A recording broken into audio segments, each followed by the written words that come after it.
ਡੰਡੌਤ ਬੰਦਨ ਅਨਕ ਬਾਰ, ਸਰਬ ਕਲਾ ਸਮਰੱਥ,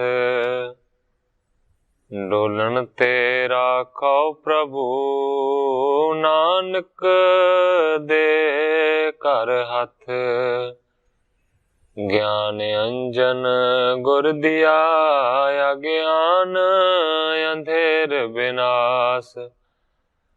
ਹਰ ਕਿਰਪਾ ਤੇ ਸੰਤ ਭੇਟਿਆ, ਨਾਨਕ ਮਨ ਪਰਗਾਸ। ਯਾਹੀ ਕੁਲ ਤੇ ਪ੍ਰਗਟ ਹੋਏ, ਤਾਹੀ ਕੁਲ ਕੋ ਨਾਮ। ਪੁਨ ਦਵਾਦਸ ਗੁਰਿੰਦ ਕਉ, ਮੇਰੀ ਹੈ ਪ੍ਰਣਾਮ। ਪਰਮ ਸਤਿਕਾਰਯੋਗ ਸਤਿਗੁਰੂ ਜੀ ਦੇ ਪਾਵਨ ਪਵਿੱਤਰ ਦਰਬਾਰ ਵਿੱਚ ਬੈਠੀ ਹੋਈ ਸਾਧ ਸੰਗਤ ਜੀਓ, ਆਪਣੀਆਂ ਮਨ ਬਿਰਤੀਆਂ ਨੂੰ ਇਕਾਗਰ ਕਰਨ ਦੇ ਲਈ, ਰਸਨਾ ਨੂੰ ਪਵਿੱਤਰ ਕਰਨ ਲਈ ਇੱਕ ਵਾਰੀ ਸਾਰੇ ਹੀ ਰਲ ਕੇ ਆਖੀਏ, ਧੰਨ ਸ੍ਰੀ ਸਤਿਗੁਰੂ ਜਗਜੀਤ ਸਿੰਘ ਸੱਚੇ ਪਾਤਸ਼ਾਹ। ਸਤਿਗੁਰੂ ਅਰਜਨ ਦੇਵ ਸੱਚੇ ਪਾਤਸ਼ਾਹ ਜੀ ਦਾ ਪਾਵਨ ਪਵਿੱਤਰ ਇਤਿਹਾਸ ਸਾਹਿਬ ਜੀ ਸ਼੍ਰਵਣ ਕਰ ਰਹੇ ਸੀ। ਕੱਲ ਪਿਛਲੇ ਅਧਿਆਇ ਦੀ ਸਮਾਪਤੀ ਹੋਈ ਸੀ। ਅੱਜ ਇੱਕ ਨਵੇਂ ਅਧਿਆਇ ਦਾ ਪ੍ਰਾਰੰਭ ਗ੍ਰੰਥਾਕਾਰ ਭਾਈ ਸੰਤੋਖ ਸਿੰਘ ਜੀ ਇੱਕ ਦੋਹਰੇ ਦੇ ਨਾਲ ਕਰਦੇ ਨੇ। ਮੈਂ ਅੱਜ ਦੀ ਕਥਾ ਨੂੰ ਇੱਥੋਂ ਪ੍ਰਾਰੰਭ ਕਰਦਾ। ਸ੍ਰੀ ਅਰਜਨ ਜੀ ਗੁਰ ਪਏ, ਪਾਰੇ ਉਪਕਾਰੀ ਪੀਨ, ਕਰੇ ਉਧਾਰਨ ਅਨਕ ਹੀ, ਦੇ ਉਪਦੇਸ਼ ਪ੍ਰਵੀਨ। ਗ੍ਰੰਥਾਕਾਰ ਭਾਈ ਸੰਤੋਖ ਸਿੰਘ ਜੀ ਲਿਖਦੇ ਨੇ, ਸਤਿਗੁਰੂ ਅਰਜਨ ਦੇਵ ਸੱਚੇ ਪਾਤਸ਼ਾਹ ਜੀ ਪਰਉਪਕਾਰੀ ਵੱਡੇ ਗੁਰੂ ਹੋਏ ਨੇ। ਕਰੈ ਉਦਾਹਰਨ ਅਨਕ ਹੀ, ਦੇਸ਼ ਉਪਦੇਸ਼ ਪ੍ਰਵੀਨ। ਮਾਨੋ ਕਿ ਸਤਿਗੁਰੂ ਸੱਚੇ ਪਾਤਸ਼ਾਹ ਜੀ ਨੇ ਅਨੇਕਾਂ ਨੂੰ ਪਵਿੱਤਰ ਉਪਦੇਸ਼ ਦੇ ਕੇ ਉਧਾਰਿਆ। ਬਚਨ ਪਿਤਾ ਕੇ ਸਿਮਰਨ ਕਰੇ, ਤੀਰਥ ਸਿਰਜਣ ਇੱਛਾ ਧਰੇ। ਸਤਿਗੁਰੂ ਅਰਜਨ ਦੇਵ ਸੱਚੇ ਪਾਤਸ਼ਾਹ ਜੀ ਨੇ ਆਪਣੇ ਪਿਤਾ ਸਤਿਗੁਰੂ ਰਾਮਦਾਸ ਸੱਚੇ ਪਾਤਸ਼ਾਹ ਜੀ ਦੇ ਕਹੇ ਹੋਏ ਵਾਕਾਂ ਨੂੰ ਯਾਦ ਕੀਤਾ, ਕਿਉਂਕਿ ਸਤਿਗੁਰੂ ਸੱਚੇ ਪਾਤਸ਼ਾਹ ਜੀ ਨੇ ਆਖਿਆ ਸੀ ਕਿ ਤੀਰਥ ਦੀ ਸਿਰਜਣਾ ਕਰਨੀ ਹੈ, ਤੀਰਥ ਨੂੰ ਬਣਾਉਣਾ। ਕਰਿਓ ਪ੍ਰਥਮ ਬੀਤਿਓ ਚਿਰ ਕਾਲ, ਪੁਣੀ ਇਕਤਰ ਹੋਏ ਨੀਰ ਬੇਸਾਲ। ਗ੍ਰੰਥਾਕਾਰ ਭਾਈ ਸੰਤੋਖ ਸਿੰਘ ਜੀ ਲਿਖਦੇ ਨੇ ਕਿ ਬਹੁਤ ਚਿਰ ਪਹਿਲਾਂ ਵੀ ਤੀਰਥ ਰਚਣ ਦਾ ਯਤਨ ਕੀਤਾ ਸੀ। ਥੋੜਾ ਜਿਹਾ ਉਸ ਨੂੰ ਪੁੱਟਿਆ ਵੀ ਸੀ, ਪਰ ਕਹਿੰਦੇ ਨੇ ਕਿ ਫੇਰ ਉਸ ਜਗ੍ਹਾ ਦੇ ਉੱਤੇ ਬਹੁਤ ਸਾਰਾ ਪਾਣੀ ਇਕੱਠਾ ਹੋ ਗਿਆ, ਜਿਹੜਾ ਸਰੋਵਰ ਪੁੱਟਿਆ ਗਿਆ ਸੀ। ਮ੍ਰਿਤਕਾ ਸੰਗ ਸੋ ਪੂਰਿਓ ਗਇਓ, ਖਨਨ ਚਿੰਨ ਸਭ ਮਿਟ ਤੋਂ ਪਇਓ। ਫੇਰ ਮਿੱਟੀ ਪੈ ਪੈ ਕੇ ਉਹ ਸਾਰੀ ਦੀ ਸਾਰੀ ਜਗ੍ਹਾ ਪੂਰੀ ਗਈ। ਖਨਨ ਚਿੰਨ ਸਭ ਮਿਟਤੇ ਪਇਓ, ਜਿਹੜੇ ਖੋਦਣ ਦੇ ਚਿੰਨ ਸੀ ਨਾ, ਉਹ ਸਾਰੇ ਦੇ ਸਾਰੇ ਖਤਮ ਹੋ ਗਏ। ਕਿਉਂਕਿ ਪਿੱਛੇ ਇਤਿਹਾਸ ਦੇ ਵਿੱਚ ਇਸ ਗੱਲ ਦਾ ਬਿਆਨ ਆਇਆ ਹੈ ਕਿ ਸਤਿਗੁਰੂ ਰਾਮਦਾਸ ਸੱਚੇ ਪਾਤਸ਼ਾਹ ਜੀ ਨੂੰ ਸਤਿਗੁਰੂ ਅਮਰਦਾਸ ਸੱਚੇ ਪਾਤਸ਼ਾਹ ਜੀ ਨੇ ਸਰੋਵਰ ਲਾਉਣ ਦੇ ਵਾਸਤੇ ਆਖਿਆ। ਸਤਿਗੁਰੂ ਰਾਮਦਾਸ ਸੱਚੇ ਪਾਤਸ਼ਾਹ ਜੀ ਨੇ ਪੁੱਟਿਆ। ਜਦੋਂ ਥੋੜਾ ਜਿਹਾ ਪੁੱਟਿਆ ਗਿਆ, ਵਾਪਸ ਸਤਿਗੁਰਾਂ ਦੇ ਕੋਲ ਆਏ ਤੇ ਸਤਿਗੁਰੂ ਸੱਚੇ ਪਾਤਸ਼ਾਹ ਜੀ ਨੇ ਬਚਨ ਕੀਤਾ ਕਿ ਜਿਹੜਾ ਸਰੋਵਰ ਪੁੱਟਿਆ ਹੈ ਉਹਨੂੰ ਉੱਥੇ ਬੰਦ ਕਰ ਦਿਓ, ਉਸ ਨੂੰ ਹੋਰ ਨਹੀਂ ਪੁੱਟਣਾ। ਉਹਨੂੰ ਆਖਿਆ ਜਾਂਦਾ ਸੰਤੋਖ ਸਰ। ਇਸ ਤੋਂ ਬਾਅਦ ਸਤਿਗੁਰੂ ਰਾਮਦਾਸ ਸੱਚੇ ਪਾਤਸ਼ਾਹ ਜੀ ਨੂੰ ਫੇਰ ਹੁਕਮ ਕੀਤਾ ਗਿਆ। ਫਿਰ ਉਹਨਾਂ ਨੇ ਦੂਜੀ ਜਗ੍ਹਾ ਦੇ ਉੱਤੇ ਜਾ ਕੇ ਸਤਿਗੁਰਾਂ ਦੇ ਹੁਕਮ ਦੇ ਅਨੁਸਾਰ ਫਿਰ ਸਰੋਵਰ ਥੋੜਾ ਜਿਹਾ ਪੁੱਟਿਆ। ਫਿਰ ਸਤਿਗੁਰੂ ਅਮਰਦਾਸ ਸੱਚੇ ਪਾਤਸ਼ਾਹ ਜੀ ਦੇ ਜੋਤੀ ਜੋਤ ਸਮਾਉਣ ਦਾ ਸਮਾਂ ਹੋ ਗਿਆ। ਸਤਿਗੁਰੂ ਰਾਮਦਾਸ ਸੱਚੇ ਪਾਤਸ਼ਾਹ ਜੀ ਉਸ ਨੂੰ ਵਿੱਚੇ ਹੀ ਛੱਡ ਕੇ ਫੇਰ ਆ ਗਏ। ਮੇਰਾ ਸਿਰਫ ਸਾਰੀ ਗੱਲ ਕਹਿਣ ਤੋਂ ਭਾਵ ਇਹ ਹੈ ਕਿ ਸੰਤੋਖ ਸਰ ਨੂੰ ਵੀ ਥੋੜਾ ਜਿਹਾ ਪੁੱਟਿਆ ਗਿਆ ਸੀ, ਪੂਰਾ ਨਹੀਂ ਸੀ ਬਣਾਇਆ ਗਿਆ। ਤੇ ਦੂਸਰੇ ਪਾਸੇ ਜਿਹੜਾ ਅੰਮ੍ਰਿਤਸਰ ਸਰੋਵਰ ਹੈ ਉਸ ਨੂੰ ਵੀ ਪੁੱਟਿਆ ਗਿਆ ਸੀ, ਪਰ ਮੁਕੰਮਲ ਨਹੀਂ ਸੀ ਕੀਤਾ ਗਿਆ। ਹੁਣ ਇਸ ਵੇਲੇ ਗ੍ਰੰਥਾਕਾਰ ਭਾਈ ਸੰਤੋਖ ਸਿੰਘ ਜੀ ਦੱਸਦੇ ਨੇ कि इस वेले हुण सतगुरु सच्चे पातशाह जी ने ਅੰਮ੍ਰਿਤਸਰ ਸਰੋਵਰ ਦੀ ਸਿਰਜਣਾ ਕਰਨੀ ਹੈ, ਕਿਉਂਕਿ ਸੰਤੋਖ ਸਰ ਨੂੰ ਬਣਾਉਣਾ ਸਤਿਗੁਰਾਂ ਨੇ ਮਨਾ ਕਰ ਦਿੱਤਾ ਸੀ ਕਿ ਜਿੱਥੇ ਉਹ ਬਣ ਗਿਆ, ਜਿੰਨਾ ਬਣ ਗਿਆ ਉਹਨੂੰ ਛੱਡ ਦਿਓ। ਗ੍ਰੰਥਾਕਾਰ ਭਾਈ ਸੰਤੋਖ ਸਿੰਘ ਜੀ ਲਿਖਦੇ ਨੇ ਕਿ ਮਿੱਟੀ ਦੇ ਨਾਲ ਉਹ ਜਿਹੜਾ ਸਰੋਵਰ ਹੈ ਨਾ, ਜਿੱਥੇ ਅੰਮ੍ਰਿਤਸਰ ਸਰੋਵਰ ਜਿਹੜਾ ਬਣਾਉਣਾ ਸੀ ਉਹ ਵੀ ਪੂਰਿਆ ਗਿਆ ਸੀ, ਕੋਈ ਚਿੰਨ੍ਹ ਉਹਦੇ ਲੱਭਦੇ ਨਹੀਂ ਸਨ। ਟੋਵਾ ਹੋਤੋ ਅਲਪ ਹੀ ਕਰਿਓ, ਸਨੈ ਸਨੈ ਜਲ ਸਗਲੋ ਭਰਿਓ, ਕਿਉਂਕਿ ਟੋਵਾ ਥੋੜਾ ਹੀ ਬਣਾਇਆ ਗਿਆ ਸੀ, ਇਸ ਕਰਕੇ ਹੌਲੀ ਹੌਲੀ ਉਹ ਪਾਣੀ ਦੇ ਨਾਲ ਸਾਰਾ ਭਰ ਗਿਆ, ਫਿਰ ਮਿੱਟੀ ਪੈ ਗਈ ਤੇ ਚਿੰਨ੍ਹ ਖਤਮ ਹੋ ਗਏ। ਚੌਂ ਦੇਸ਼ ਤੇ ਚੜ ਮ੍ਰਿਤਕਾ ਪਰੀ, ਜਿਸ ਤੇ ਨਾਹਿ ਚਿਨਾਰੀ ਕਰੀ। ਚਾਰ ਚਫੇਰੇ ਮਿੱਟੀ ਦੇ ਨਾਲ ਭਰ ਗਿਆ, ਇਸ ਕਰਕੇ ਗ੍ਰੰਥਾਕਾਰ ਭਾਈ ਸੰਤੋਖ ਸਿੰਘ ਜੀ ਲਿਖਦੇ ਨੇ ਕਿ ਚਿਨਾਰੀ ਨਾ ਹੋ ਸਕੀ, ਪਛਾਣ ਨਾ ਹੋ ਸਕੀ। ਇਤੇ ਉਤ ਫੇਰੇ ਬ੍ਰਿੰਦ ਤਰ ਖਰੇ, ਬਦਰੀ ਆਦ ਨ ਜਾਣੀਐ ਪਰੇ। ਸਤਿਗੁਰੂ ਅਰਜਨ ਦੇਵ ਸੱਚੇ ਪਾਤਸ਼ਾਹ ਜੀ ਇੱਧਰ ਉੱਧਰ ਫਿਰੇ ਨੇ, ਰੁੱਖਾਂ ਦੀ ਪਛਾਣ ਤੋਂ ਪਤਾ ਲਾਉਣ ਦਾ ਯਤਨ ਕੀਤਾ, ਕਿਉਂਕਿ ਸਰੋਵਰ ਦੇ ਕਿਨਾਰੇ ਦੇ ਉੱਤੇ ਬੇਰੀ ਸੀ। ਪਰ ਗ੍ਰੰਥਾਕਾਰ ਭਾਈ ਸੰਤੋਖ ਸਿੰਘ ਜੀ ਲਿਖਦੇ ਨੇ ਬਦਰੀ ਦੀ ਵੀ ਬੇਰੀ ਦੀ ਵੀ ਪਛਾਣ ਨਾ ਹੋ ਸਕੀ, ਕਿਉਂਕਿ ਹੋਰ ਬਹੁਤ ਸਾਰੀਆਂ ਬੇਰੀਆਂ ਵੀ ਉੱਗ ਚੁੱਕੀਆਂ ਸਨ। ਬ੍ਰਿਛ ਸਿੰਸ ਪਾ ਜਾਏ ਸੋਹੇਰਾ, ਖਰੇ ਭਏ ਸਤਿਗੁਰ ਤਿਸ ਵੇਰਾ। ਇਸ ਤੋਂ ਬਾਅਦ ਇੱਕ ਟਾਲੀ ਦਾ ਰੁੱਖ ਸੀ, ਉਸ ਟਾਲੀ ਦੇ ਰੁੱਖ ਦੇ ਥੱਲੇ ਸਤਿਗੁਰੂ ਸੱਚੇ ਪਾਤਸ਼ਾਹ ਜੀ ਜਾ ਕੇ ਖੜੇ ਹੋ ਗਏ। ਤੀਨ ਕਾਲ ਸਰ ਬਾਗ ਮਹਾਨਾ, ਖੋਜਤ ਜਿਮ ਅਲ ਪਗ ਅਜਾਨਾ। ਗ੍ਰੰਥਾਕਾਰ ਭਾਈ ਸੰਤੋਖ ਸਿੰਘ ਜੀ ਲਿਖਦੇ ਨੇ ਕਿ ਸਤਿਗੁਰੂ ਸੱਚੇ ਪਾਤਸ਼ਾਹ ਜੀ ਜਿਹੜੇ ਮਾਨੋ ਕਿ ਤਿੰਨੇ ਹੀ ਸਮਿਆਂ ਦੇ ਗਿਆਤਾ ਨੇ, ਮਹਾਨ ਸਤਿਗੁਰੂ ਨੇ, ਇਸ ਵੇਲੇ ਮਾਨੋ ਕਿ ਅਲਪਗ ਜੀਵਾਂ ਦੇ ਵਾਂਗ ਉਹ ਇੱਕ ਸਰੋਵਰ ਨੂੰ ਲੱਭਣ ਦਾ ਯਤਨ ਕਰ ਰਹੇ। ਮਿਟ ਗਇਓ ਚਿੰਨ ਰਹਿਓ ਕੁਛ ਟੋਵਾ, ਨਿਸਚੇ ਪਾਇਓ ਨ ਫਿਰ ਫਿਰ ਜੋਵਾ। ਕਵੀ ਜੀ ਲਿਖਦੇ ਨੇ ਚਿੰਨ ਮਿਟ ਗਏ ਸਨ, ਥੋੜਾ ਜਿਹਾ ਟੋਵਾ ਸੀ, ਨਿਸ਼ਚੈ ਭਇਓ ਨਾ ਫਿਰ ਜੋਵਾ। ਨਿਸ਼ਚਿਤ ਨਹੀਂ ਕਿਹਾ ਜਾ ਸਕਦਾ ਕਿ ਇੱਥੇ ਹੀ ਪਹਿਲਾਂ ਸਰੋਵਰ ਪੁੱਟਿਆ ਗਿਆ ਸੀ, ਬਾਰ-ਬਾਰ ਦੇਖਿਆ ਪਰ ਫਿਰ ਵੀ ਨਿਰਣਾ ਨਾ ਹੋ ਸਕਿਆ। ਚਾਰ ਕਰੀਰ ਬੇਲ ਬਿਸਤਾਰਾ, ਨਹੀਂ ਨਿਰਣਾ ਕੀਆ ਸਕਲ ਨਿਹਾਰਾ। ਬੜੀਆਂ ਝਾੜੀਆਂ ਨੇ, ਕਰੀਰ ਦੇ ਰੁੱਖ ਨੇ, ਬੜੀਆਂ ਵੱਡੀਆਂ ਵੱਡੀਆਂ ਵੇਲਾਂ ਨੇ ਵਿਸਥਾਰ ਕੀਤਾ ਹੋਇਆ, ਨਿਰਣਾ ਕਰਨ ਦਾ ਯਤਨ ਕੀਤਾ ਪਰ ਕਹਿੰਦੇ ਨੇ ਨਿਰਣਾ ਨਹੀਂ ਹੋ ਸਕਿਆ। ਫਲ ਦਿਖਾਏ ਚਾਹਤ ਬਿਦਤਾਵਾ, ਜਾਂ ਤੇ ਨਹੀਂ ਤੇ ਛਿਨ ਬਿਦਤਾਵਾ। ਗ੍ਰੰਥਾਕਾਰ ਭਾਈ ਸੰਤੋਖ ਸਿੰਘ ਜੀ ਲਿਖਦੇ ਨੇ ਕਿ ਅੰਮ੍ਰਿਤਸਰ ਸਰੋਵਰ ਦੀ ਕਿੰਨੀ ਮਹਾਨਤਾ ਹੈ, ਇਸ ਦੇ ਫਲ ਨੂੰ ਜ਼ਾਹਰ ਕਰਨ ਦੇ ਵਾਸਤੇ ਸਤਿਗੁਰੂ ਸੱਚੇ ਪਾਤਸ਼ਾਹ ਜੀ ਨੇ ਕਹਿੰਦੇ ਨੇ ਕਿ ਉਸ ਵੇਲੇ ਉਸ ਨੂੰ ਨਹੀਂ ਲੱਭਿਆ। ਜਾਂ ਤੇ ਨਹੀਂ ਤੇ ਛਿਨ ਬਿਦਤਾਵਾ, ਇਸ ਕਰਕੇ ਮਾਨੋ ਕਿ ਉਸ ਵੇਲੇ ਇਸ ਸਰੋਵਰ ਨੂੰ ਪ੍ਰਗਟ ਨਹੀਂ ਕੀਤਾ। ਬ੍ਰਿਛ ਸਿੰਸ ਪਾਤੇ ਥਲ ਜਾਨਾ, ਤਹਾਂ ਜਾਏ ਕਰ ਉਦਮ ਠਾਨਾ। ਹੁਣ ਗ੍ਰੰਥਾਕਾਰ ਭਾਈ ਸੰਤੋਖ ਸਿੰਘ ਜੀ ਦੋ ਗੱਲਾਂ ਲਿਖਦੇ ਨੇ। ਕਵੀ ਜੀ ਲਿਖਦੇ ਨੇ ਕਿ ਸਤਿਗੁਰੂ ਸੱਚੇ ਪਾਤਸ਼ਾਹ ਜੀ ਤਿੰਨੇ ਹੀ ਸਮਿਆਂ ਦੇ ਗਿਆਤੇ ਨੇ, ਪਰ ਫਿਰ ਵੀ ਉਹਨਾਂ ਨੂੰ ਅੰਮ੍ਰਿਤਸਰ ਸਰੋਵਰ ਦੇ ਚਿੰਨ੍ਹ ਨਾ ਲੱਭੇ। ਦੂਸਰੇ ਪਾਸੇ ਕਵੀ ਜੀ ਕਹਿੰਦੇ ਨੇ ਕਿ ਮੈਨੂੰ ਲੱਗਦਾ ਹੈ ਕਿ ਕਿੰਨੀ ਵੱਡੀ ਸਰੋਵਰ ਦੀ ਅੰਮ੍ਰਿਤਸਰ ਦੀ ਮਹਾਨਤਾ ਹੈ, ਇਸ ਗੱਲ ਨੂੰ ਜ਼ਾਹਰ ਕਰਨਾ ਚਾਹੁੰਦੇ ਸਨ, ਇਸ ਕਰਕੇ ਉਸ ਵੇਲੇ ਅੰਮ੍ਰਿਤਸਰ ਸਰੋਵਰ ਦੇ ਚਿੰਨ੍ਹ ਨਹੀਂ ਲੱਭੇ। ਇਸ ਤੋਂ ਬਾਅਦ ਕਹਿੰਦੇ ਨੇ ਕਿ ਜਿਹੜਾ ਟਾਲੀ ਦਾ ਰੁੱਖ ਸੀ, ਉਸ ਟਾਲੀ ਦੇ ਰੁੱਖ ਦੇ ਲਾਗੇ ਹੀ ਸਹੀ ਜਾਣਿਆ ਕਿ ਇੱਥੇ ਹੀ ਸਰੋਵਰ ਪਹਿਲਾਂ ਪੁੱਟਿਆ ਗਿਆ ਹੋਵੇਗਾ ਤੇ ਉੱਥੇ ਪੁੱਟਣਾ ਸ਼ੁਰੂ ਕੀਤਾ।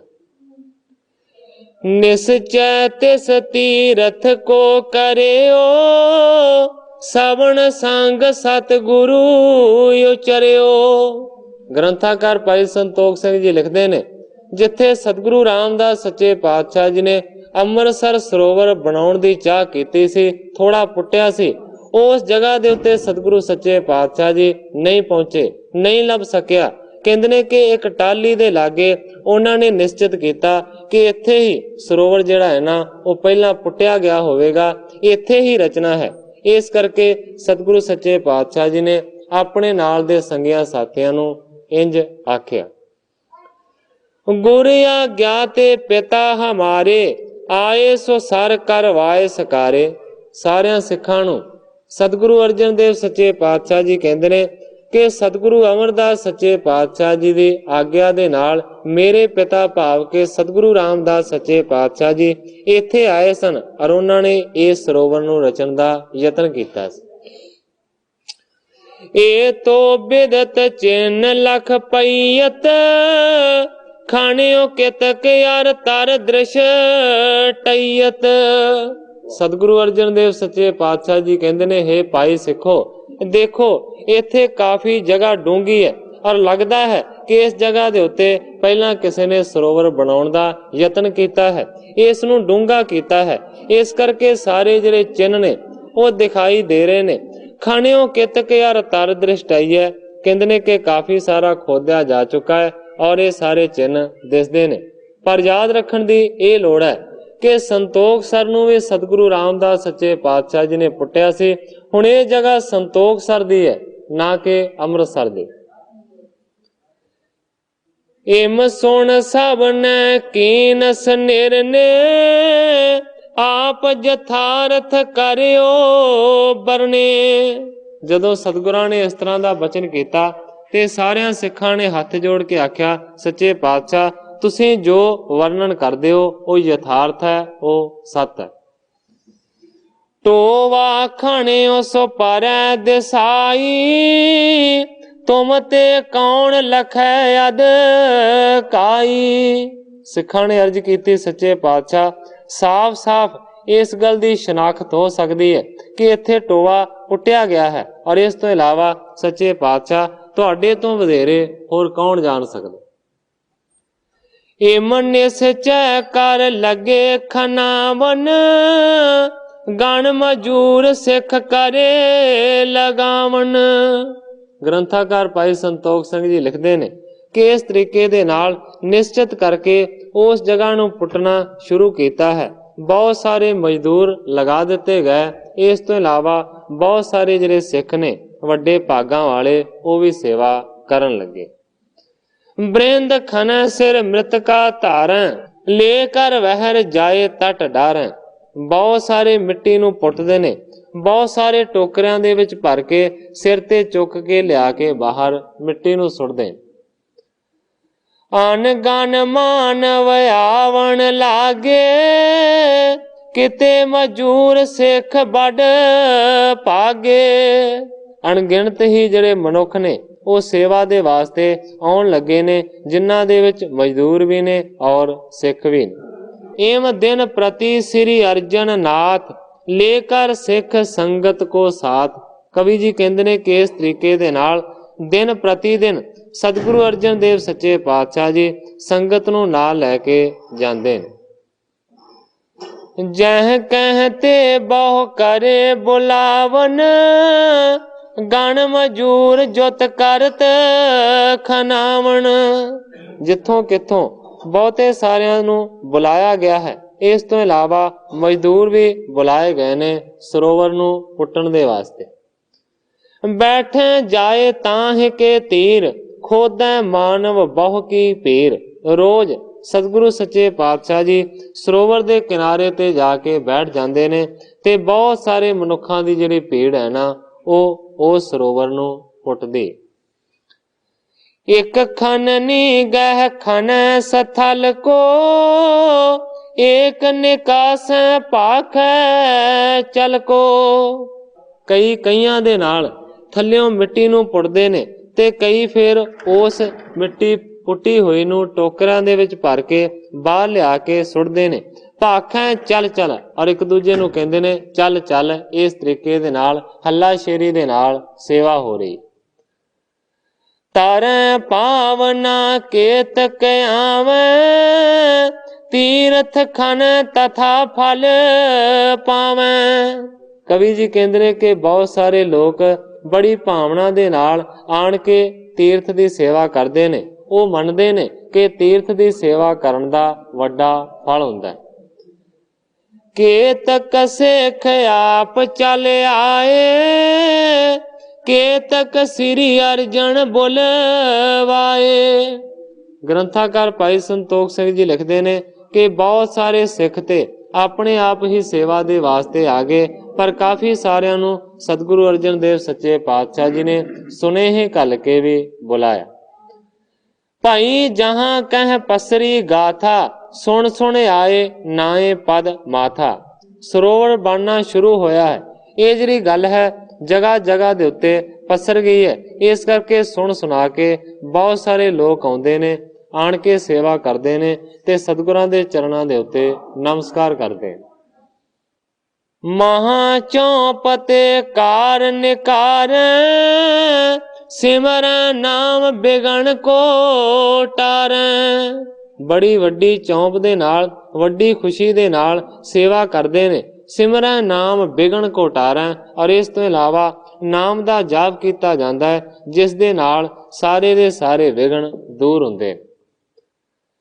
ਕੋ ਆਵਤ ਕੋ ਜਾਤ ਅਨੇਕ, ਕੋ ਸੇਵਾ ਕਰ ਲਹਿ ਬਵੇਕ। ਕਵੀ ਜੀ ਲਿਖਦੇ ਨੇ ਕਈ ਆਉਂਦੇ ਨੇ, ਕਈ ਜਾਂਦੇ ਨੇ, ਕਈ ਸੇਵਾ ਕਰਕੇ ਵਿਵੇਕ ਦੀ ਗਿਆਨ ਦੀ ਪ੍ਰਾਪਤੀ ਕਰਦੇ ਨੇ। ਕੋ ਜਗ ਸੁਖ ਕੋ ਬਾਂਛ ਧਿਆਵੈ, ਸੁਤ ਬਿਤ ਆਦਿਕ ਸੋ ਤਹਿ ਪਾਵੈ। ਗ੍ਰੰਥਾਕਾਰ ਜੀ ਲਿਖਦੇ ਨੇ ਕਿ ਕਈ ਨਿਸ਼ਕਾਮ ਰੂਪ ਦੇ ਵਿੱਚ ਸੇਵਾ ਕਰਦੇ ਨੇ, ਜਿਨ੍ਹਾਂ ਨੂੰ ਵਿਵੇਕ ਦੀ ਪ੍ਰਾਪਤੀ ਹੁੰਦੀ ਹੈ। ਇਸ ਤੋਂ ਇਲਾਵਾ ਕਹਿੰਦੇ ਨੇ ਕਿ ਕਈ ਦੁਨੀਆ ਦੇ ਸੁੱਖਾਂ ਦੀ ਪ੍ਰਾਪਤੀ ਦੇ ਵਾਸਤੇ ਸੇਵਾ ਕਰਦੇ ਨੇ, ਜਿਹਦੇ ਵਿੱਚ ਸੁਤ ਬਿਤ ਆਦਿਕ ਹੈ, ਧਨ ਹੈ, ਪੁੱਤਰ ਧੀਆਂ ਨੇ, ਔਰ ਉਹ ਵੀ ਕਾਮਨਾ ਪੂਰੀ ਹੁੰਦੀ।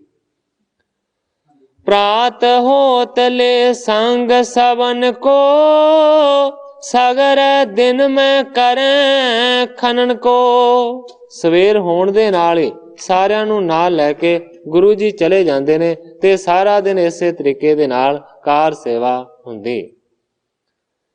ਸੰਧਿਆ ਹੋਤ ਜਾਤ ਵਿੱਚ ਗ੍ਰਾਮ, ਬਣ ਦੇਗ ਬੜ ਗੁਰ ਕੇ ਧਾਮ।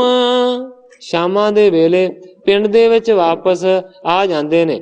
ਵੱਡੀ ਗੁਰੂ ਘਰ ਦੇ ਵਿੱਚ ਦੇਗ ਬਣਦੀ ਹੈ, ਲੰਗਰ ਪੱਕਦਾ। ਇਸ ਪ੍ਰਕਾਰ ਕੇ ਤਕ ਦਿਨ ਕਰੇ, ਖਣ ਮ੍ਰਿਤ ਕਾ ਵਾਹਰ ਗਿਰੇ। ਗ੍ਰੰਥਾਕਾਰ ਭਾਈ ਸੰਤੋਖ ਸਿੰਘ ਜੀ ਲਿਖਦੇ ਨੇ ਕਿ ਇਸੇ ਹੀ ਤਰੀਕੇ ਦੇ ਨਾਲ ਕਾਫੀ ਦਿਨ ਹੁੰਦਾ ਰਿਹਾ। ਮਿੱਟੀ ਨੂੰ ਪੁੱਟ ਪੁੱਟ ਕੇ ਬਾਹਰ ਸੁੱਟਦੇ ਰਹੇ। ਬਹੁ ਗੰਭੀਰ ਕਰਿਓ ਬਰ ਤਾਲ, ਕਹਿ ਕਰਵਾਵੇਂ ਗੁਰੂ ਵਿਸਾਲ। ਵਿਸਾਲ ਗੁਰੂ ਸਤਿਗੁਰੂ ਅਰਜਨ ਦੇਵ ਸੱਚੇ ਪਾਤਸ਼ਾਹ ਜੀ ਨੇ ਕਹਿ ਕਹਿ ਕੇ ਕਾਫੀ ਗੰਭੀਰ ਡੂੰਘਾ ਉਸ ਤਲਾਬ ਨੂੰ ਪੁਟਵਾ ਦਿੱਤਾ। ਬਹੁ ਸਿੱਖਣ ਕੀ ਹੋਈ ਪੀਰ, ਸੁਣ ਸੁਣ ਮਹਿਮਾ ਆਵੇਂ ਤੀਰ। ਬਹੁਤਿਆਂ ਸਾਰਿਆਂ ਸਿੱਖਾਂ ਦੀ ਭੀੜ ਜੁੜੀ ਰਹਿੰਦੀ ਹੈ। ਸੁਣ ਸੁਣ ਕੇ ਮਹਿਮਾ ਨੂੰ ਬਹੁਤ ਸਾਰੇ ਸਤਿਗੁਰਾਂ ਦੇ ਕੋਲ ਪਹੁੰਚਦੇ। ਕੇਤਕ ਅੰਨ ਪੁੰਜ ਕੋ ਅੰਨ, ਪਾਏ ਦੇਗ ਮੈਂ ਸ਼ਰਧਾ ਠਨ। ਹੁਣ ਸੇਵਾ ਕਈ ਤਰੀਕਿਆਂ ਦੇ ਨਾਲ ਹੋ ਰਹੀ ਹੈ। ਕਵੀ ਜੀ ਲਿਖਦੇ ਨੇ ਕਿ ਕਈ ਤੇ ਬਹੁਤਾ ਸਾਰਾ ਅੰਨ ਲਿਆ ਕੇ ਅਰਪਣ ਕਰਦੇ ਨੇ, ਜਿਹੜਾ ਕਿ ਦੇਗ ਦੇ ਵਿੱਚ ਲਗਾ ਦਿੱਤਾ ਜਾਂਦਾ ਹੈ ਤੇ ਉਹ ਲੰਗਰ ਫਿਰ ਸਿੱਖ ਸਾਧ ਛਕਦੇ ਨੇ। ਕੇਤਕ ਧਨ ਕੋ ਆਣ ਚੜਾਵੇਂ, ਦੇਤ ਮਜੂਰਨ ਤਾਲ ਖਨਾਵੇਂ। ਇਸ ਤੋਂ ਇਲਾਵਾ ਜਿਹੜੇ ਅਮੀਰ ਸਿੱਖ ਨੇ ਉਹ ਧਨ ਦੀ ਭੇਟਾ ਲਿਆ ਕੇ ਅਰਪਣ ਕਰਦੇ ਨੇ ਤੇ ਉਸ ਧਨ ਦੇ ਨਾਲ ਜਿਹੜੇ ਲੱਗੇ ਹੋਏ ਮਜ਼ਦੂਰ ਨੇ ਉਹਨਾਂ ਨੂੰ ਮਜ਼ਦੂਰੀ ਦਿੱਤੀ ਜਾਂਦੀ ਹੈ।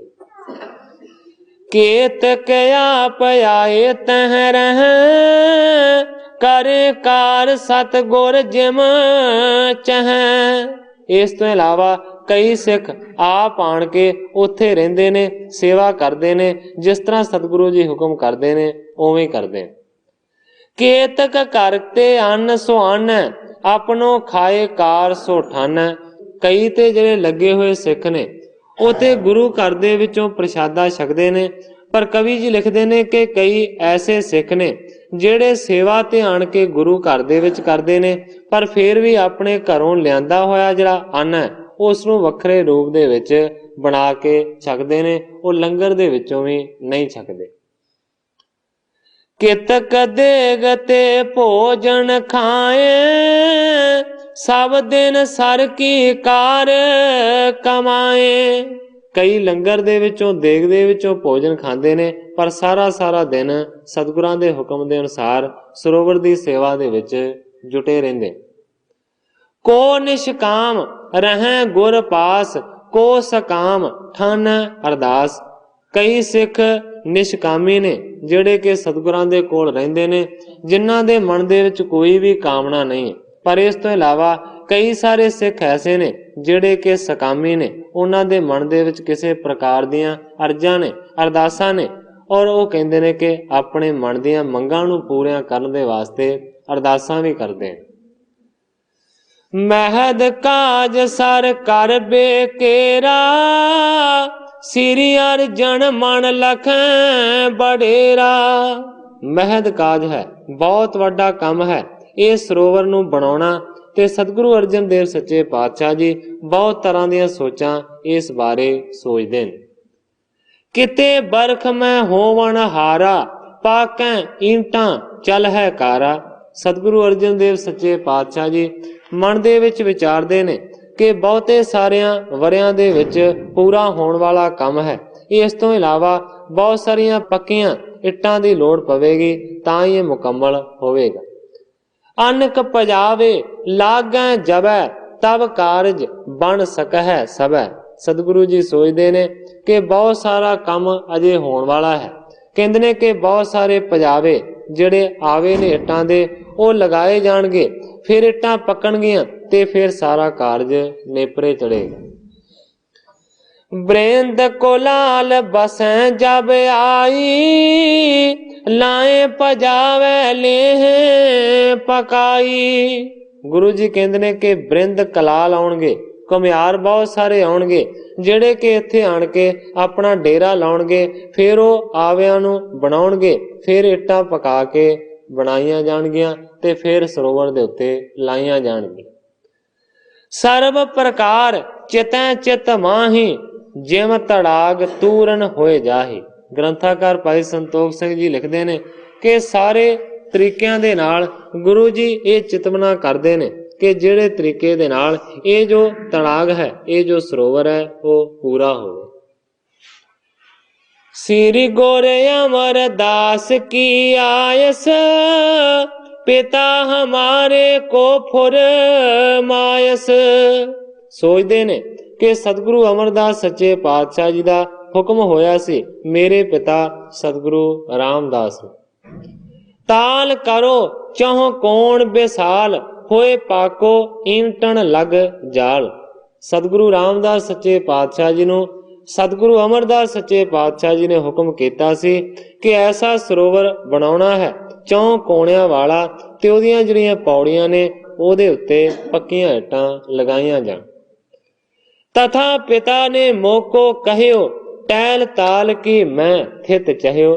ਤੇ ਸਤਿਗੁਰੂ ਅਰਜਨ ਦੇਵ ਸੱਚੇ ਪਾਤਸ਼ਾਹ ਜੀ ਵਿਚਾਰਦੇ ਨੇ ਕਿ ਉਸੇ ਤਰੀਕੇ ਦੇ ਨਾਲ ਮੈਨੂੰ ਮੇਰੇ ਪਿਤਾ ਸਤਿਗੁਰੂ ਰਾਮਦਾਸ ਸੱਚੇ ਪਾਤਸ਼ਾਹ ਜੀ ਨੇ ਹੁਕਮ ਕੀਤਾ ਕਿ ਸਰੋਵਰ ਅੰਮ੍ਰਿਤਸਰ ਦੇ ਨੂੰ ਬਣਾਉਣਾ ਹੈ, ਔਰ ਮੈਂ ਵੀ ਉਸੇ ਤਰੀਕੇ ਦੇ ਨਾਲ ਉਸ ਗੱਲ ਨੂੰ ਸੋਚ ਰਿਹਾ। ਸਰਬ ਪ੍ਰਕਾਰ ਜੇ ਇਹ ਬਣ ਜਾਏ, ਗੁਰ ਦੋਨੋਂ ਕੀ ਪੁਰੈ ਰਜਾਏ। ਹੁਣ ਸਤਿਗੁਰੂ ਅਰਜਨ ਦੇਵ ਸੱਚੇ ਪਾਤਸ਼ਾਹ ਜੀ ਕਹਿੰਦੇ ਨੇ ਕਿ ਹਰ ਇੱਕ ਤਰੀਕੇ ਦੇ ਨਾਲ ਜੇਕਰ ਇਹ ਸਰੋਵਰ ਬਣ ਜਾਂਦਾ ਹੈ ਤੇ ਇਸ ਦੇ ਵਿੱਚ ਦੋਨਾਂ ਗੁਰੂ ਸਾਹਿਬਾਨਾਂ ਦਾ ਹੁਕਮ ਸੱਚਾ ਹੁੰਦਾ ਹੈ। ਦੋਨਾਂ ਗੁਰੂਆਂ ਦੀ ਜਿਹੜੀ ਚਾਹ ਹੈ ਨਾ ਉਹ ਪੂਰੀ ਹੁੰਦੀ ਹੈ, ਕਿਉਂਕਿ ਸਤਿਗੁਰੂ ਅਮਰਦਾਸ ਸੱਚੇ ਪਾਤਸ਼ਾਹ ਜੀ ਦੀ ਇਹ ਚਾਹ ਸੀ ਕਿ ਸਰੋਵਰ ਬਣੇ, ਤੇ ਫਿਰ ਸਤਿਗੁਰੂ ਰਾਮਦਾਸ ਸੱਚੇ ਪਾਤਸ਼ਾਹ ਜੀ ਦੀ ਇਹੀ ਚਾਹ ਸੀ ਕਿ ਸਰੋਵਰ ਬਣੇ। ਹੁਣ ਸਤਿਗੁਰੂ ਅਰਜਨ ਦੇਵ ਸੱਚੇ ਪਾਤਸ਼ਾਹ ਜੀ ਵਿਚਾਰਦੇ ਨੇ ਕਿ ਜੇਕਰ ਇਹ ਸਰੋਵਰ ਬਣਦਾ ਹੈ ਨਾ ਤੇ ਦੋਵੇਂ ਗੁਰੂ ਸਾਹਿਬਾਨਾਂ ਦੀ ਰਜ਼ਾ ਪੂਰੀ ਹੁੰਦੀ।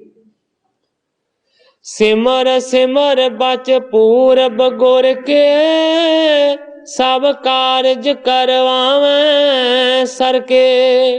ਕਵੀ ਜੀ ਲਿਖਦੇ ਨੇ ਕਿ ਇਸ ਤਰੀਕੇ ਦੇ ਨਾਲ ਦੋਵਾਂ ਗੁਰੂ ਸਾਹਿਬਾਨਾਂ ਦੇ ਕੀਤੇ ਹੋਏ ਬਚਨਾਂ ਨੂੰ ਯਾਦ ਕਰ ਕਰਕੇ ਸਰੋਵਰ ਨੂੰ ਨੇਪਰੇ ਚਾੜਨ ਦਾ ਯਤਨ ਕਰਦੇ ਨੇ। ਬੈਠੇ ਤਟ ਪਰ ਕਰੈ ਖਨਾਵੈ, ਸਿੱਖਣ ਕੋ ਉਪਦੇਸ਼ ਦ੍ਰਿੜਾਵੈ। ਕਿਨਾਰੇ ਦੇ ਉੱਤੇ ਬੈਠ ਕੇ ਸਰੋਵਰ ਦੀ ਸੇਵਾ ਕਰਵਾਉਂਦੇ ਨੇ। ਇਸ ਤੋਂ ਇਲਾਵਾ ਆਪਣਾ ਪਵਿੱਤਰ ਉਪਦੇਸ਼ ਵੀ ਦਿੰਦੇ ਨੇ ਔਰ ਪਵਿੱਤਰ ਉਪਦੇਸ਼ ਦੇ ਕੇ ਸਿੱਖਾਂ ਨੂੰ ਉਸ ਦੇ ਵਿੱਚ ਦ੍ਰਿੜ ਕਰਦੇ ਨੇ।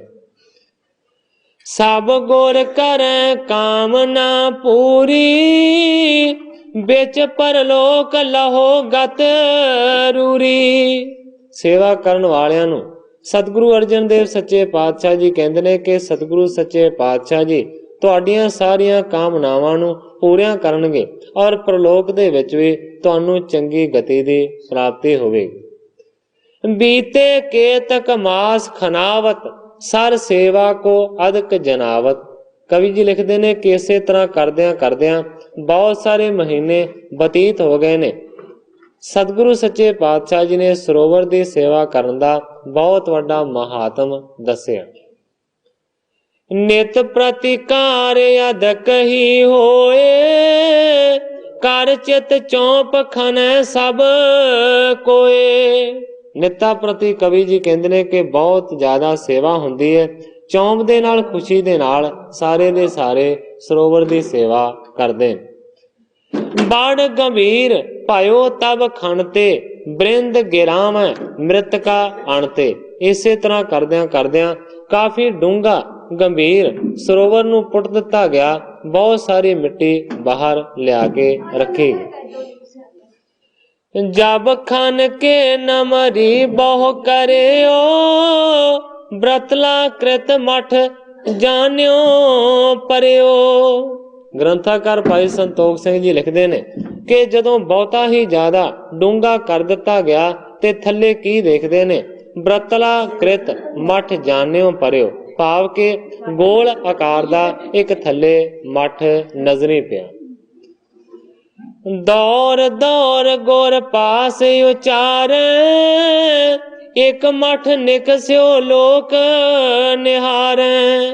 ਜਦੋਂ ਪੁੱਟਦਿਆਂ ਥੱਲਿਓਂ ਇੱਕ ਮਠ ਦਿਖਾਈ ਪਿਆ ਤੇ ਦੌੜ ਦੌੜ ਕੇ ਸਿੱਖਾਂ ਨੇ ਸਤਿਗੁਰੂ ਸੱਚੇ ਪਾਤਸ਼ਾਹ ਜੀ ਦੇ ਚਰਨਾਂ ਦੇ ਵਿੱਚ ਅਰਜ਼ ਕੀਤੀ ਹੈ ਕਿ ਸੱਚੇ ਪਾਤਸ਼ਾਹ ਪੁੱਟਦਿਆਂ ਸਰੋਵਰ ਦੇ ਵਿੱਚੋਂ ਇੱਕ ਮਠ ਨਿਕਲਿਆ ਹੈ ਜਿਹੜਾ ਕਿ ਗੋਲ ਆਕਾਰ ਦਾ ਹੈ, ਗੋਲ ਹੈ। ਇਸ ਤਰੀਕੇ ਦੇ ਨਾਲ ਸਿੱਖਾਂ ਨੇ ਜਾ ਕੇ ਸਤਿਗੁਰੂ ਸੱਚੇ ਪਾਤਸ਼ਾਹ ਜੀ ਨੂੰ ਇੱਕ ਮਠ ਨਿਕਲਣ ਦੀ ਖਬਰ ਦਿੱਤੀ। ਤਾਲ ਖੋਦਦੇ ਹੋਇਆ ਡੂੰਗਾ, ਕਈ ਥਾਵਾਂ ਤੋਂ ਪੂਰੀ ਪੁਟਾਈ ਹੋਈ। ਵਿੱਚੋਂ ਮਠ ਦਾ ਜ਼ਾਹਰ ਨਿਸ਼ਾਨ ਹੋਇਆ, ਸਾਰੀ ਵੇਖ ਹੈਰਾਨ ਲੁਕਾਈ ਹੋਈ। ਜਦ ਹੋਰ ਥੋੜਾ ਜਿਹਾ ਪੁੱਟਿਓ ਨੇ, ਨੰਗੀ ਗੁੰਬਜ਼ ਦੀ ਗੁਲਾਈ ਹੋਈ। ਮਠ ਨਿਕਲਿਆ ਇੱਕ ਕਰਤਾਰ ਸਿੰਘਾ, ਵਿੱਚ ਸੰਗਤਾਂ ਤੁਮਾਈ ਹੋਈ। ਜਦੋਂ ਪੁੱਟਦਿਆਂ ਥੱਲਿਓਂ ਇੱਕ ਮੱਠ ਨਿਕਲਿਆ ਤੇ ਸਾਰੀ ਸੰਗਤ ਦੇ ਵਿੱਚ ਇਹ ਅਜੀਬ ਕਿਸਮ ਦੀ ਚਰਚਾ ਚੱਲ ਗਈ ਤੇ ਸਤਿਗੁਰਾਂ ਦੇ ਚਰਨਾਂ ਦੇ ਵਿੱਚ ਜਾ ਕੇ ਸਿੱਖਾਂ ਨੇ ਅਰਜ਼ ਕੀਤੀ। ਸੁਣ ਕਰ ਉੱਠੇ ਆਪ ਜਗ ਸੁਆਮੀ, ਗਏ ਨਿਕਟ ਤਿਸ ਅੰਤਰ ਜਾਮੀ। ਸਿੱਖਾਂ ਨੇ ਜਾ ਕੇ ਸਤਿਗੁਰਾਂ ਨੂੰ ਖਬਰ ਦਿੱਤੀ ਹੈ ਕਿ ਸਰੋਵਰ ਦੇ ਵਿੱਚ ਇੱਕ ਪਿਆ ਹੋਇਆ ਗੋਲ ਆਕਾਰ ਦਾ ਮੱਠ ਹੈ ਤੇ ਸਤਿਗੁਰੂ ਸੱਚੇ ਪਾਤਸ਼ਾਹ ਜੀ ਉੱਥੇ ਪਹੁੰਚੇ ਨੇ ਅੰਤਰਜਾਮੀ। ਸਭ ਲੋਕਣ ਕੋ ਤਾਹਾਂ ਲਗਾਏ, ਕਰਿਓ ਨਿਰਾਲਮ ਚੌਂ ਦਿਸ਼ ਥਾਏ। ਸਤਿਗੁਰੂ ਸੱਚੇ ਪਾਤਸ਼ਾਹ ਜੀ ਨੇ ਬਹੁਤਿਆਂ ਸਾਰਿਆਂ ਸਿੱਖਾਂ ਨੂੰ ਹੁਕਮ ਕੀਤਾ ਕਿ ਇਸ ਮੱਠ ਨੂੰ 4 ਸਫੇਰਿਓਂ ਖਾਲੀ ਕਰੋ, ਭਾਵ ਕਿ ਜਿਹੜੀ ਮਿੱਟੀ ਹੈ ਨਾ ਉਸ ਨੂੰ ਚਾਰੇ ਪਾਸਿਆਂ ਤੋਂ ਪੁੱਟਿਆ ਜਾਵੇ ਤੇ ਉਸ ਜਗ੍ਹਾ ਨੂੰ ਵਿਹਲਾ ਕੀਤਾ ਜਾਵੇ। ਦਰ ਪਰ ਸਿਲਾ ਲਗੀ ਖੁਲਵਾਈ, ਦੇਖਿਓ ਮੁਨੀ ਸਮਾਦ ਲਗਾਈ। ਜਦੋਂ ਮੱਠ ਦੇ ਸਿਰੇ ਵੱਲ ਦੇਖਿਆ ਗਿਆ ਤੇ ਇੱਕ ਸਿਲਾ ਦੇ ਨਾਲ ਉਸ ਦਾ ਜਿਹੜਾ ਮੂੰਹ ਸੀ ਨਾ ਮੱਠ ਦਾ ਉਹ ਬੰਦ ਸੀ। ਸਤਿਗੁਰੂ ਸੱਚੇ ਪਾਤਸ਼ਾਹ ਜੀ ਨੇ ਹੁਕਮ ਕਰਕੇ ਉਸ ਸਿਲਾ ਨੂੰ ਪਾਸੇ ਕਰਵਾਇਆ ਤੇ ਕੀ ਦੇਖਦੇ ਨੇ कि उस मठ दे विच एक मुनि बैठा होया है अटल समाधि नूं ला के। कस्तूरी श्री गुरु मंगवाई, ले नवनीत साथ मिलाई। उस वेले सतगुरु अर्जन देव सच्चे पातशाह जी ने कस्तूरी नूं मंगवाया है और उस कस्तूरी नूं मक्खण दे नाल मिला दिता गया। चरण साथ द्वै सिख लगाए, सने सने तिन ते मलवाए। दो सिखां नूं सतगुरु सच्चे पातशाह जी ने हुक्म कीता कि कस्तूरी मक्खण दे नाल मिली हुई इहदे चरणां दे विच चसो। दो सिखां ने चसना शुरू कीता है चरणां नूं और हौली हौली उस मिली हुई कस्तूरी नूं जिहड़ी कि मक्खण दे विच मिलाई हुई सी कसाया। दसम द्वार को पुनः कसावा, जिस ते तन में उष्ण पावा। इस तो बाद जिथे कि मनुख दा सिर दे विच 10वां द्वार हुंदा है, उस जगह दे उत्ते भी ਉਹ कस्तूरी कसाई गई है, जिस दे कसाउण दे नाल मानो कि शरीर दे विच थोड़ी गर्मी पैदा हो। रोक पाउण लग रही समाद, सर्ब भांत के साधन साध।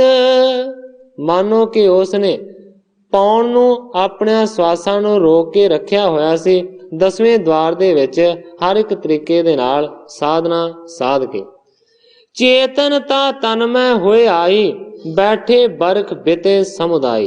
ग्रंथाकार भाई संतोख सिंह जी लिखते ने कि इस तरह करन दे नाल थोड़ी जी शरीर नूं चेतनता आई है उस मुनि दी नूं, जिस मुनि ने मानो कि पता नहीं किन्ने वरियां दी समाधि लाई हुई सी। राख्यो रोक जो 10वें द्वारा, सने सने सो पौण उतारा। ਜਿਹੜਿਆਂ ਸਵਾਸਾਂ ਨੂੰ ਰੋਕ ਕੇ 10ਵੇਂ द्वार ਦੇ ਵਿੱਚ ਉਸ ਮੁਨੀ ਨੇ ਰੱਖਿਆ ਹੋਇਆ ਸੀ, ਉਹਨਾਂ ਸਵਾਸਾਂ ਨੂੰ ਮਾਨੋ ਕਿ ਹੌਲੀ ਹੌਲੀ ਥੱਲੇ ਲਿਆਉਣ ਦਾ ਯਤਨ ਕੀਤਾ ਗਿਆ। ਤੂਲ ਆਦ ਤੇ ਅਨਕ ਉਪਾਏ, तेह शरीर को भले बचाए। इस तो इलावा सतगुरु अर्जन देव सच्चे पातशाह जी ने रूह लैके उस रूह दे नाल उहदे सारे शरीर नूं लपेटिया ते भले तरीके दे नाल शरीर नूं बचाउण दा यतन कीता। होती जोगता सब ही करके, सने सने तन की सुध धरकै। ग्रंथाकार भाई संतोख सिंह जी कहते ने कि सतगुरु अर्जन देव सच्चे पातशाह जी ने मुनासिब तरकीब दे नाल सारा कुछ कीता ते हौली हौली उस नूं होश दे विच ले आंदा। इस तरीके दे नाल सतगुरु सच्चे पातशाह जी उत्थे पहुंचे ने ते जोगी नूं होश दे विच लिआउण दा यतन कीता। उठ गुरु जी उस थां चले गए, सारी भीड़ नूं पिछा हटायो ने। इर्द गिर्द कईयां वाले ला करके, सारा मठ नंगा करवायो ने। बूहा बंद ओदा सिला नाल होया, ओनू हौली हौली पुटवायो ने। योगी राज समाध दे विच बैठा, उस ताई जगावना चाहियो ने। उसे वक्त कस्तूरी मंगाई घर तो, ओदे विच मक्खण चा मिलायो ने। करो मालिश पैरां नूं चंगी तरह, दोहां सिखां ताई फुरवायो ने। फिर सिर ते 10वां द्वार उपर कस्तूरी नूं खूब चसायो ने। चंगा रूं मंगाए के बहुत सारा, इर्द गिर्द ओदे लिपटायो ने। जो साधन श्वास उतारने दे, जो साधन श्वास उतारने दे, ओ करके चाहे लिटायो ने। आप बैठ गए पास करतार सिंगा, सब ताई हटा बैठायो ने। इस तरीके दे नाल सतगुरु सच्चे पातशाह जी ने उस नूं होश विच लिआउण दा यतन कीता। दोनों लोचन जबै उघारे, श्री गुर अर्जन समख निहारे। इस तरह करन दे नाल योगी राज होश दे विच आया है। जोगी ने अपनियां दोवां अखां नूं उघाड़िया है, खोलिया है, ते की देखदा है कि सतगुरु अर्जन देव सच्चे पातशाह जी ओदे सामने। सने सने मुख जीव चलायव, शुद्ध आत्मा मृदल अलायव। हौली हौली फिर उसने अपनी जीव नूं हिलाया है। शुद्ध आत्मा मृदल अलायव कहण तो भाव यह है कि शुद्ध मन वाला कोमल वाक फिर वो बोलिया। कौन नाम इन देह सुनाई, कहते प्राप्त भई बड़ाई। सतगुरां दे वल वेख के उसने लागले सिखां नूं सवाल कीता है। कहंदा कौन नाम इन देह सुनाई, ये जिहड़े मेरे सामने ने इन्हां दा की नां है, सुना के दसो। कहते प्राप्त भई बड़ाई, किदे तो इन्हां नूं वड्डी वडियाई प्राप्त होई। किसके ये नंदन सब कहो, समा कौन अब जग में अहो। उस जोगी ने आख्या कि किदे पुत्र ने सारी वार्ता मैनू दसो, और ये भी दसो कि इस वेले जग दे उत्ते दुनिया दे उत्ते केड़ा समा वरत रहा। जब मोह सब होए है सखियात, और बूझो पुन बखियात। जोगी कहंदा कि जदों सारा कुछ मैनू तुसीं दस देवोगे ते फिर मैं इन्हां दे नाल साखियात कुछ प्रश्न करांगा, विलास करांगा, कुछ कहांगा। इस तरीके दे नाल उस वेले जोगी ने आख्या होश दे विच आण के। पहुंची गर्मी जदों शरीर ताई, जोगी राजिया नैन उघार दाए। हौली हौली जबान हिला करके फिर मुख तो बचन उचार दाए। कौन समा ते बीतदा युग केड़ा, अते राज केड़ी सरकार दाए। एह जोत भरिया मस्तक कौन बैठा, बड़ा तेज प्रताप चमकार दाए। जोगी इतनी आख के चुप होया, सतगुरां दा रूप निहार दाए। लोक होए हैरान करतार सिंगा, दिल दंग होया नर नार दाए। ग्रंथाकार भाई करतार सिंह जी कलास वाले लिखते ने कि जोगी ने दो सवाल किए ने। पहला सवाल यह है कि ये जो सामने मेरे है ये कौन है, सतगुरां दे वल इशारा करके कहंदा है। ते दूसरा उसने सवाल किया है कि इस वेले दुनिया दे उत्ते केड़ा युग बीत रहा है, केड़ा समा चल रहा है। तब बुढ़े कर जोर बखाना, सोडी बंस शुभ सिंध समाना। उस वेले फिर हाथ जोड़ के बाबा बुढ़ा जी ने कहना शुरू किया। कहंदा कि सोडी बंस शुभ सिंध समाना, मानो के सोडियां दी जिहड़ी वंश है ना ये समुंदर वर्गी। श्री गुरु रामदास सुख रास, उपजे चंद सुजस प्रकाश। कहंदा है बाबा बुढ़ा कि सोडियां दी कुल दे विच सतगुरु रामदास सच्चे पातशाह जी जो कि सुखां दी रास ने, उन्हां ने जन्म लिया है इस तरीके दे नाल जिवें कि चंद्रमा प्रकाश करदा। तिन के सुत बुध सम बुद्धिवान, धर्म आत्मा गुण गण खान। ते बाबा बुढ़ा जी कहंदे ने कि सतगुरु रामदास सच्चे पातशाह जी दे इस पुत्र ने जेड़े मानो के बुद्ध महात्मा दी तरह बुद्धिवान ने, धर्म दी आत्मा ने और बहुतियां सारियां गुणा दे खान। पाप समुंदर बिखे जग सारा, सम जहाज पा डूबण हारा। बाबा बुढ़ा जी सतगुरां दे बारे ज्यादा विस्तार दे नाल दसदे ने।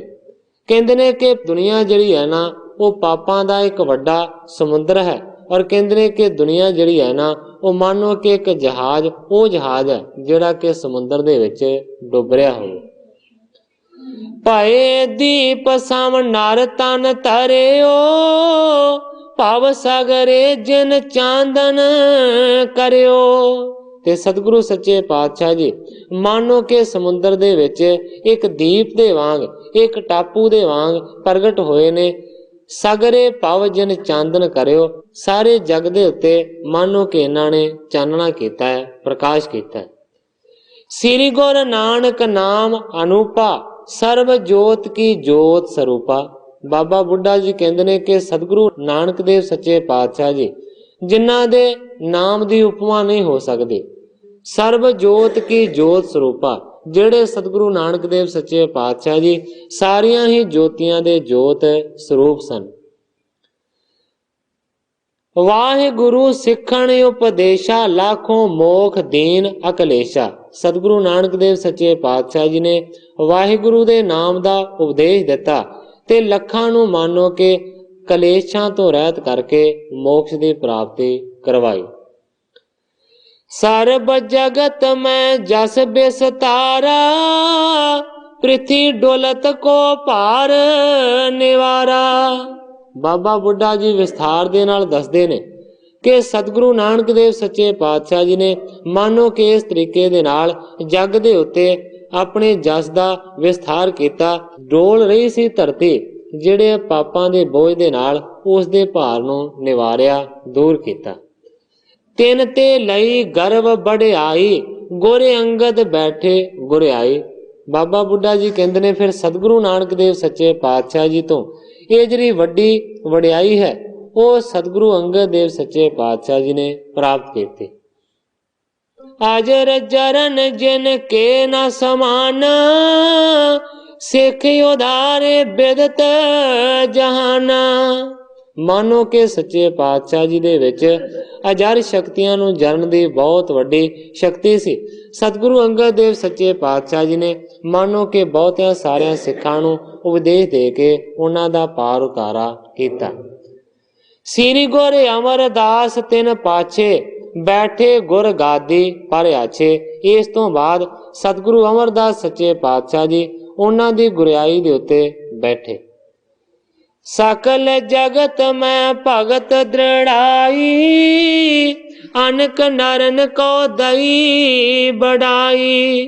ਬਾਬਾ ਬੁੱਢਾ ਜੀ ਕਹਿੰਦੇ ਨੇ ਕਿ ਫਿਰ ਸਤਿਗੁਰੂ ਅਮਰਦਾਸ ਸੱਚੇ ਪਾਤਸ਼ਾਹ ਜੀ ਨੇ ਮਾਨੋ ਕਿ ਭਗਤੀ ਦੇ ਵਿੱਚ ਲੋਕਾਂ ਨੂੰ ਦ੍ਰਿੜ ਕੀਤਾ ਤੇ ਬਹੁਤ ਸਾਰੇ ਮਨੁੱਖਾਂ ਨੂੰ ਵੱਡੀ ਵਡਿਆਈ ਬਖਸ਼ੀ। ਸ੍ਰੀ ਗੁਰ ਨਾਨਕ ਮਹਾ ਮਸਾਲ, ਕਲੀ ਕਾਲ ਹੱਥ ਤਿਮਰ ਵਿਸਾਲ। ਬਾਬਾ ਬੁੱਢਾ ਜੀ ਕਹਿੰਦੇ ਨੇ ਕਿ ਸੱਚੇ ਪਾਤਸ਼ਾਹ ਜੀ ਮਾਨੋ ਕਿ ਦੁਨੀਆ ਦੇ ਉੱਤੇ ਇੱਕ ਜਗਦੀ ਹੋਈ ਮਿਸਾਲ ਦੇ ਵਾਂਗ ਪੈਦਾ ਹੋਏ ਤੇ ਉਸ ਵੇਲੇ ਮਾਨੋ ਕਿ ਕਲਯੁਗ ਦਾ ਜਿਹੜਾ ਬਹੁਤ ਗਾੜਾ ਹਨੇਰਾ ਸੀ ਨਾ ਉਹ ਦੁਨੀਆ ਦੇ ਉੱਤੇ ਪਸਰਿਆ ਸੀ। ਲਾਖੋਂ ਦੀਪਕ ਤਿਨ ਤੇ ਜਾਗੇ, ਨਰ ਬੜ ਭਾਗ ਪਗਨ ਚੋ ਲਾਗੇ। ਸਤਿਗੁਰੂ ਨਾਨਕ ਦੇਵ ਸੱਚੇ ਪਾਤਸ਼ਾਹ ਜੀ ਦੀ ਮਿਸਾਲ ਤੋਂ ਮਾਨੋ ਕਿ ਲੱਖਾਂ ਹੀ ਅੱਗੋਂ ਦੀਪਕ ਦੀਵੇ ਜਗੇ ਨੇ। ਵੱਡੇ ਭਾਗਾਂ ਵਾਲੇ ਜਿਹੜੇ ਲੋਕ ਸਨ ਉਹ ਸਤਿਗੁਰਾਂ ਦੇ ਚਰਨਾਂ ਦੇ ਨਾਲ ਜੁੜੇ। ਤਿਸ ਮਿਸਾਲ ਤੇ ਜਗੀ ਮਸਾਲਾ, ਸ੍ਰੀ ਅੰਗਦ ਜੀ ਭਏ ਕਿਰਪਾਲਾ। ਫਿਰ ਕਹਿੰਦੇ ਨੇ ਕਿ ਸਤਿਗੁਰੂ ਨਾਨਕ ਦੇਵ ਸੱਚੇ ਪਾਤਸ਼ਾਹ ਜੀ ਦੀ ਮਿਸਾਲ ਤੋਂ ਇੱਕ ਹੋਰ ਮਿਸਾਲ ਜਗੀ ਹੈ, ਸਤਿਗੁਰੂ ਅੰਗਦ ਦੇਵ ਸੱਚੇ ਪਾਤਸ਼ਾਹ ਕਿਰਪਾਲੂ ਜੀ। ਇਨ ਤੇ ਦੀਪਕ ਜਗੇ ਅਨੇਕ, ਹੋਤ ਗਿਆਨੀ ਸਹਿਤ ਵਿਵੇਕ। ਫਿਰ ਸਤਿਗੁਰੂ ਅੰਗਦ ਦੇਵ ਸੱਚੇ ਪਾਤਸ਼ਾਹ ਜੀ ਨੇ ਆਪਣੀ ਜੋਤ ਮਿਸਾਲ ਦੇ ਨਾਲ ਅਨੇਕਾਂ ਹੀ ਜਿਹੜੇ ਦੀਵੇ ਸੀ ਨਾ ਉਹਨਾਂ ਨੂੰ ਅੱਗੋਂ ਜਗਾਇਆ ਤੇ ਉਹਨਾਂ ਦੇ ਮਨ ਦੇ ਵਿੱਚ ਗਿਆਨ ਕਰਵਾਇਆ। ਹੁਣ ਗ੍ਰੰਥਾਕਾਰ ਭਾਈ ਸੰਤੋਖ ਸਿੰਘ ਜੀ ਸਤਿਗੁਰਾਂ ਨੂੰ ਇੱਕ ਜਗਦੀ ਹੋਈ ਮਿਸਾਲ ਦੇ ਵਾਂਗ ਦੱਸ ਰਹੇ ਨੇ ਤੇ ਜਿਹੜੇ ਸਤਿਗੁਰਾਂ ਨੇ ਅੱਗੋਂ ਸਿੱਖਾਂ ਦਾ ਪਾਰ ਉਤਾਰਾ ਕੀਤਾ ਉਹਨਾਂ ਨੂੰ ਦੀਵੇ ਬਿਆਨ ਕਰ ਰਹੇ ਨੇ। ਤਿਨੋ ਤੀਸਰੀ ਦੀਪੀ ਮਸਾਲ, ਕਰਿਓ ਚਾਂਦਨਾ ਤਮ ਗਨ ਟਾਲ। ਬਾਬਾ ਬੁੱਢਾ ਜੀ ਦੱਸਦੇ ਨੇ ਫਿਰ ਸਤਿਗੁਰੂ ਅੰਗਦ ਦੇਵ ਸੱਚੇ ਪਾਤਸ਼ਾਹ ਜੀ ਤੋਂ ਬਾਅਦ ਫਿਰ ਤੀਸਰੀ ਮਿਸਾਲ ਜਗੀ ਹੈ ਸਤਿਗੁਰੂ ਅਮਰਦਾਸ ਸੱਚੇ ਪਾਤਸ਼ਾਹ ਜੀ ਦੇ ਰੂਪ ਦੇ ਵਿੱਚ, ਜਿਸ ਮਿਸਾਲ ਨੇ ਮਾਨੋ ਕਿ ਅਗਿਆਨ ਦੇ ਹਨੇਰੇ ਨੂੰ ਕੱਟਿਆ। अनगन दीपत जागे जग में, परे आन शरणी जे पग में। अणगिणता ही दीपकां नूं जगाया अपनी मशाल दे नाल। सतगुरु अमरदास सच्चे पातशाह जी ने इस तरीके दे नाल बाबा बुढ़ा जी कहते हैं कि बहुत सारे सतगुरां दे चरणां दे नाल जुड़े। तिस मशाल ते जगी मशाल, श्री गुरु रामदास तम टाल। फिर कहते ने बाबा बुढ़ा जी कि फिर एक होर मशाल जगी है चौथे रूप दे विच सतगुरु रामदास सच्चे पातशाह जी दी, जिन्हां ने मानो के हनेरे नूं अज्ञानता दे नूं दूर कीता। तिन के सुत श्री अर्जन ये हो, तिसकी जोत पंचमी दे हो। ते अखीर दे विच असली गल दे उत्ते पहुंचे ने बाबा बुढ़ा जी कि फिर सतगुरु रामदास सच्चे पातशाह जी तो बाद ये पंजवीं जगह दे उत्ते सतगुरु अर्जन देव सच्चे पातशाह जी ने जेड़े के तुहाडे सामने खड़े ने, तिसी जोत की पंचम देह। मानो के जोत सतगुरु नानक देव सच्चे पातशाह जी तो चली है और पंजवीं जोत है ये सतगुरु अर्जन देव सच्चे पातशाह। मानो के सतगुरु नानक देव सच्चे पातशाह जी दा ये पंजवां शरीर है। अब कलयुग को काल करारा, बरख पंचमो लखों हजारा। इस वेले कलयुग दा जिहड़ा भयानक करारा समा है वो बीत रहा है। मानो के 5000 वरा कलयुग बीत चुका है। इस तरीके दे नाल उस वेले बाबा बुढ़ा जी ने दस्या। बाबा बुढ़ा जी ने अदब दे नाल कहा, जुग वर्त रहा कलू काल दा जी। साल 5000 हन बीत चुके, जोर पाप अपराध दी चाल दा जी। धर्म वांग जहाज दे डोल रहा, नहीं सी उस नूं कोई संभालदा जी। गुरु नानक दा अवतार होया, जोर घटिया काल कराल दा जी। उच्चा दर्जा रिखियां मुनियां तो, गुरु नानक रूप अकाल दा जी। धर्म गद्दी उत्ते करतार सिंगा, रूप पंजवा दीन दयाल दा जी। इस तरीके दे नाल उस वेले बाबा बुढ़ा जी ने दस्या कि पंजवां स्वरूप है इस वेले सतगुरु अर्जन दा। बिना काल ते जोर कलीसो, तेह मिटावन ते भांत भलीसो। मानो के कलयुग दा जिहड़ा जोर है वो होर भी अगों ज्यादा है। इस नूं मिटाउण दे वास्ते सतगुरु जी तत्पर ने। एह तीरथ को थान खनावा, जिस ते तुमरो दर्शन पावा। बाबा बुढ़ा जी कहते ने कि तीर्थ की रचना सतगुरु सच्चे पातशाह जी कर रहे ने और इस तीर्थ की रचना करदियां करदियां ही तुहाडा भी विचों दर्शन हो गए।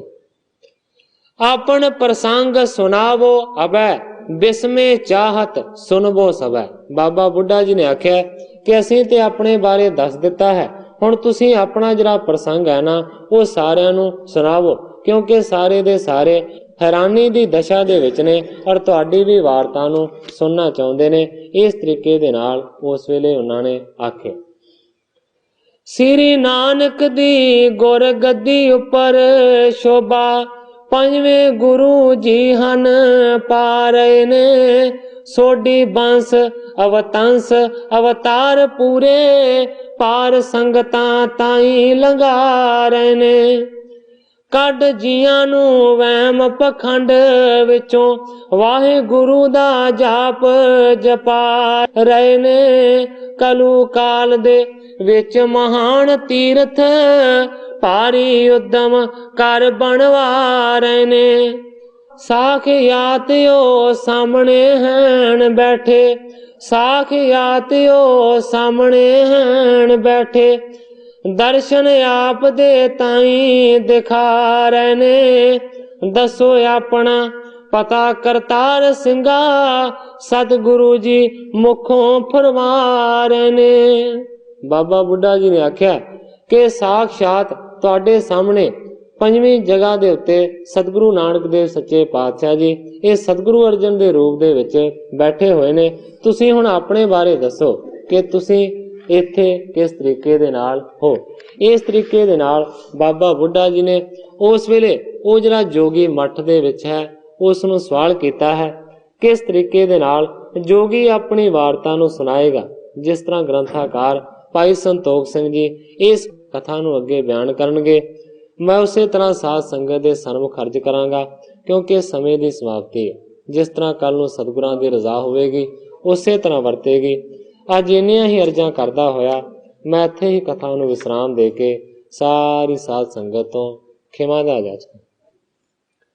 हे अच्युत हे पार ब्रह्म अविनाशी अगनाश, हे पूर्ण हे सर्ब में दुख पंजन गुणतास, हे संगी हे निरंकार, हे निर्गुण सब टेक, हे गोविंद हे गुण निधान, जाकै सदा विवेक, हे अपरंपर हर हरे है पी होवनहार, हे संतह कै सदा संग ने धारा आधार, हे ठाकुर हो दास रो मैं निर्गुण गुण नहीं कोय, नानक दीजै नाम दान राखो हिय परोय, याही कुल ते प्रगट हो ताही कुल को